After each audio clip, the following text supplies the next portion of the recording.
Hey students, welcome to Education is the Life with your favorite Shilpa ma'am. Channel को subscribe जरूर करें और अपने दोस्तों के साथ शेयर करें। Let's get started.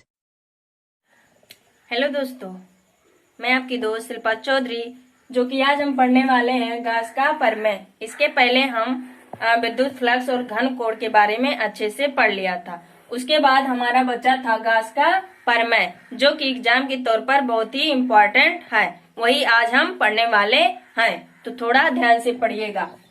पहले हम जैसे एग्जाम में आया कि घास थ्योरम लिखिए, तो सबसे पहले हम क्या करेंगे? सबसे पहले हम कथन को लिखेंगे, तो उसके बाद हम फिगर को बनाएंगे। फिर फिगर बनाने के बाद हम उसकी गणना करेंगे कि हमने फिगर में क्या क्या किया। उसके बाद हमें क्या करना होगा? डेरिवेशन, उसको प्रूफ करनी होगी, उसके फार्मूले को। तो सबसे पहले हम क्या पढ़ेंगे? कथन। पहले हम फिगर यानी फिगर को बनाकर उसके कॉन्सेप्ट को अच्छे तरीके से समझेंगे, फिर कथन को लिखेंगे। जब कॉन्सेप्ट क्लियर रहेगा तभी तो कथन को लिख पाओगे। तो पहले हम क्या समझेंगे? फिगर, उसी के माध्यम से हम कथन में लिखेंगे। तो हमने फिगर में देखिए, हमने फिगर में क्या लिया? एक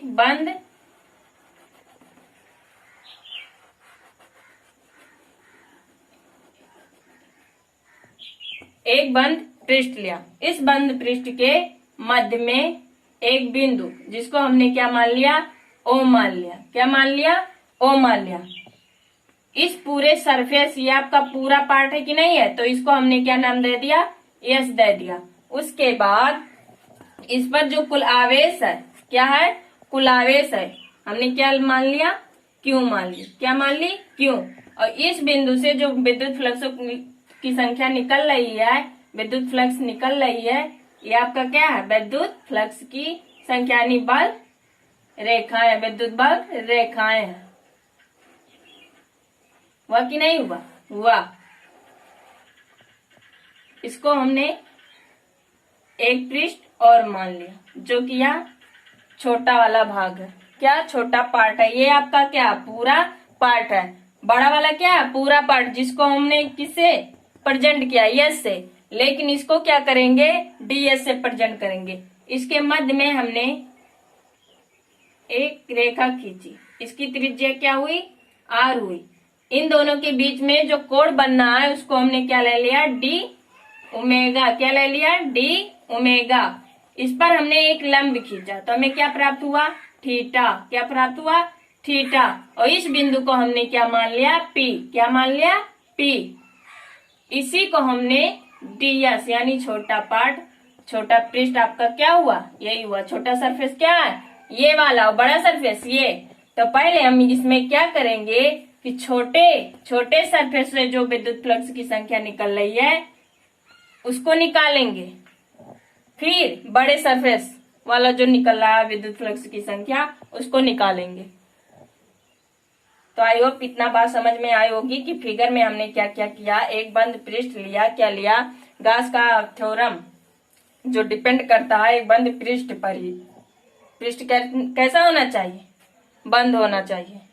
तो हमने एक बंद पृष्ठ लिया, उस पर उसके मध्य बिंदु को हमने ओ माना, उस पर आवेश कितना है? क्यू है। कितना है? क्यू है। उसके बाद बड़े सरफेस को हमने एस माना। इन दोनों के बीच में बना जो कोण है वह डी ओमेगा है। इसके मध्य में हमने एक रेडियस जो कि आर है, एक त्रिज्या, एक लाइन खींची जो कि आर है। और इसका जो छोटा पार्ट है, या हम घन कोण में पढ़ चुके हैं कि यह छोटा पार्ट जो है उसको हमने किससे प्रेजेंट किया? डीएस से। इस बिंदु को हमने क्या मान लिया? पी। और इस पर हमने जैसे ही एक लंब खींचा, हमें एक थीटा कोण प्राप्त हो गया। तो आई होप क्लियर समझ में आया कि फिगर में हमने क्या क्या किया। अब हम लिखेंगे, क्या लिखेंगे? कथन में। क्या लिखेंगे? कथन में। कथन में यही लिखेंगे कि किसी बंद पृष्ठ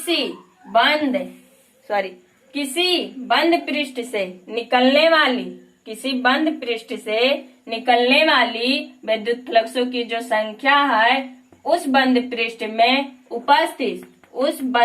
पर उपस्थित कुल आवेशों के एप्सिलॉन नॉट गुना होता है।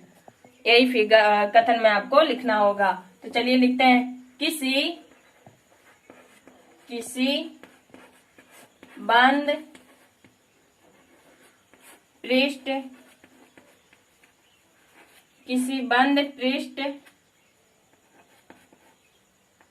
से निकलने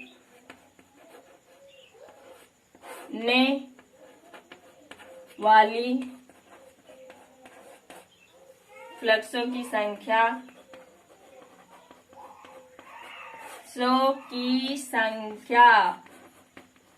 क्या होती है? फ्लक्सों की जो संख्या होती है उस बंद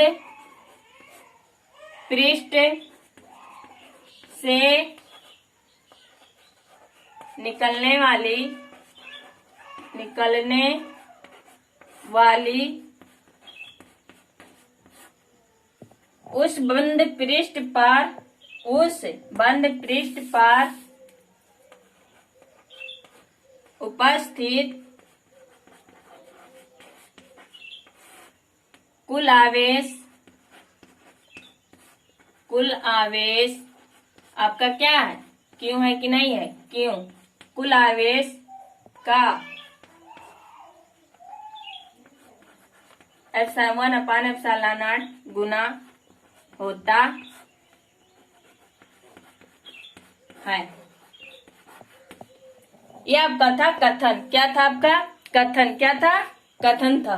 मैंने फिगर में क्या क्या बताई कि हमने एक बंद सरफेस लिया। क्या लिया? एक बंद सरफेस यानी बंद पृष्ठ ली। उसको हमने क्या मान ली? यस मानी। उसके मध्य बिंदु को हमने ओ नाम दिया। उसके बाद उससे जो फ्लक्स यानी वह रेखाएं निकल रही हैं उन दोनों के बीच में बना कोण हमने डी ओमेगा लिया। इस पर जो आवेश हमने क्यू माना। इन दोनों के बीच में हमने एक रेखा खींची जिसे हमें आर त्रिज्या प्राप्त हुई। उसके बाद यहाँ पर इस बिंदु को यहाँ पर हमें एक छोटा सा पृष्ठ प्राप्त हुआ जिसको हमने क्या नाम दे दिया? D S. इसी बिंदु से इसको मान लिए पी। इसी बिंदु से जब हमने एक लंब खींचा तो हमें एक थीटा प्राप्त हुआ। तो आई वो फिगर समझ में आई। फिर इसी के माध्यम में देखिए हमने कथन में कैसे, हमने रट्टा नहीं मारी, हमने फिगर को समझे अच्छी तरीके से, उसी के माध्यम से हमने इस कथन को लिखा। कथन अपने मन से भी लिख सकते हो। तो हमने यही लिखा कि किसी बंद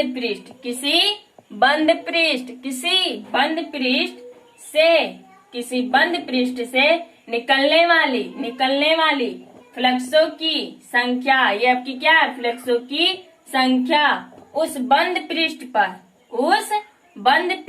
पर उपस्थित कुल आवेश, आपका क्या है? कुल आवेश ये जो होता है 1/ε0 गुना होता है।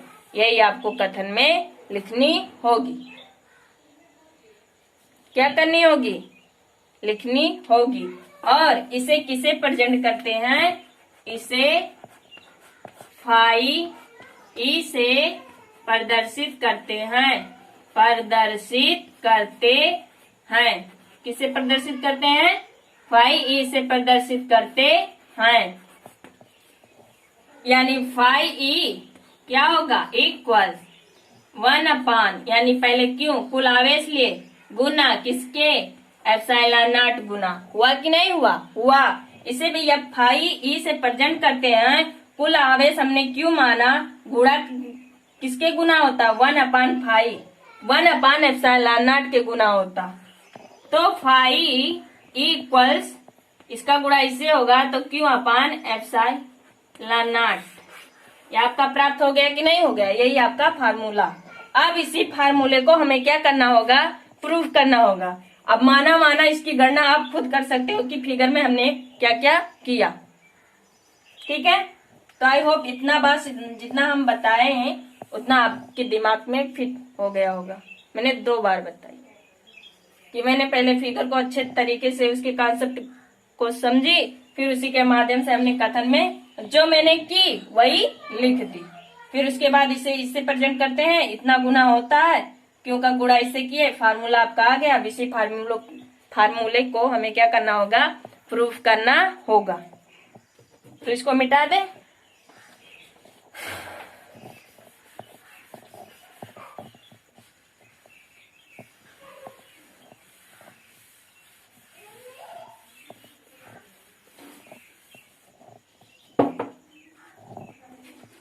तो फार्मूला निकल कर क्या आया था कि phi E equals Q upon epsilon naught. इसी को हमें क्या करनी है, प्रूफ करनी है। क्या करनी है, प्रूफ करनी है इसी फार्मूले को। तो पहले अभी हम बात किए थे कि अभी हम फ्लक्सों की संख्या ज्ञात करेंगे। पहले छोटे वाले सरफेस को निकालेंगे, उससे निकलने वाली फ्लक्सों की संख्या, फिर हम लेंगे बड़े वाले सरफेस को, फिर हम दोनों का क्या कर देंगे, समाकलन कर देंगे। आसानी से फार्मूला क्या होगा, निकल आएगा। तो चलिए लेते हैं कि डी एस से यानी बिंदु, पहले स्टेप में हम क्या लिखेंगे, पहले स्टेप में बिंदु P या ds से निकलने वाली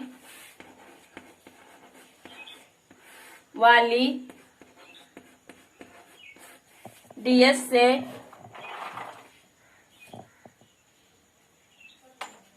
से निकलने वाली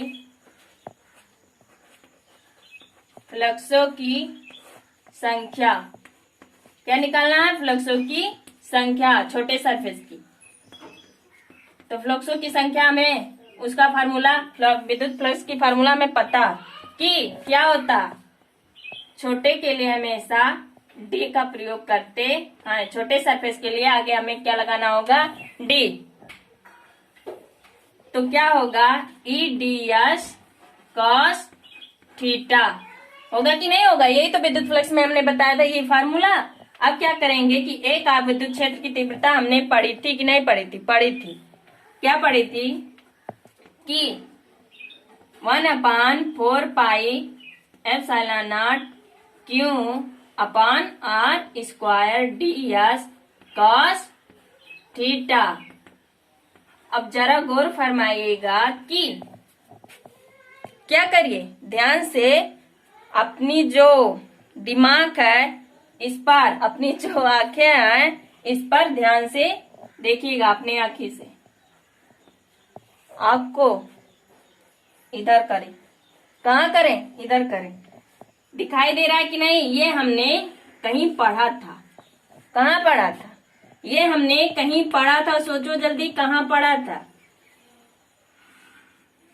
कहीं तो कहीं हम पढ़े थे। कहाँ पढ़े थे, अब सोचिए कहाँ पढ़े थे, कहाँ पढ़े थे, घन कोण में। किसमें, घन कोण में।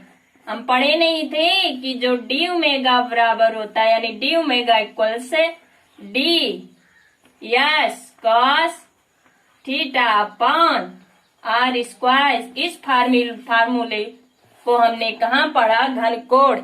इससे पहले वाले वीडियो में जाकर देख लीजिएगा कि विद्युत फ्लक्स और घन कोण क्या हमने उस वीडियो में बताई थी। उसके बाद इसी के जगह पर, तो ये आपका हुआ कि नहीं, तो इसके जगह पर हमें क्या रखना होगा, डी ओमेगा रखना होगा कि नहीं होगा, होगा।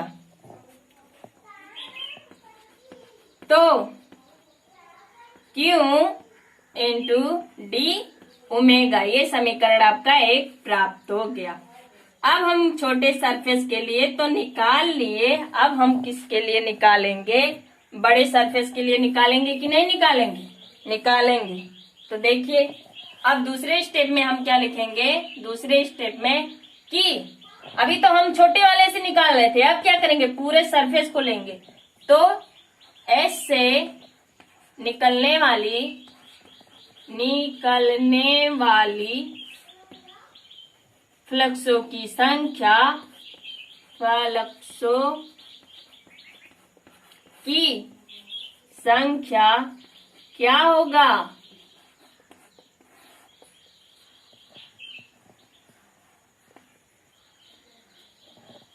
क्या होगा, फाई ई। क्या होगा, फाई ई। तो हमने अभी क्या बताई थी कि अगर दोनों फ्लक्सों की हम निकालेंगे, तो जब बड़े वाले का निकालेंगे फ्लक्सों की संख्या, तो दोनों का क्या कर देंगे, समाकलन कर देंगे कि नहीं कर देंगे। कर देंगे तो समाकलन डी फाई ई, तो हमें क्या प्राप्त हो जाएगा, फाई ई। इसका मान कितना है, समीकरण 1 में इसका मान कितना है, 4 पाई कितना है, 1/4 पाई दिख रहा, 1/4 pi epsilon naught into Q D omega. प्राप्त हुआ कि नहीं, ऊपर वाला लिख लीजिए, उसको मिटा दे रहे हैं, ठीक है। तो इसको हम मिटा दे रहे हैं। अब देखिए यहां तक हमने किया तो हमें क्या प्राप्त हुआ, फाई ई इक्वल्स इसका समाकलन 1/4 pi epsilon naught into Q into D omega. इन दोनों को हम क्या करेंगे, बाहर रख देंगे तो फाई ई इक्वल्स क्या प्राप्त होगा कि 1/4 पाई एप्सिलॉन नॉट क्यू, क्या होगा क्यू, और डी ओमेगा का क्या कर देंगे, समाकलन। तो हम देखिए, ध्यान से देखना कि ये वाला हम कहीं पढ़े थे, कहाँ पढ़े थे वो आप सोचिए, कहाँ पढ़े थे, कहाँ पढ़े थे, सोचो कहाँ पढ़े थे, घन कोण में। जब हमने घन कोण का मान निकाली थी तो हमें इसका, जब हम डी ओमेगा का समाकलन की थी तो हम बताए थे कि कितना आएगा, सोचो सोचो कितना आएगा, 4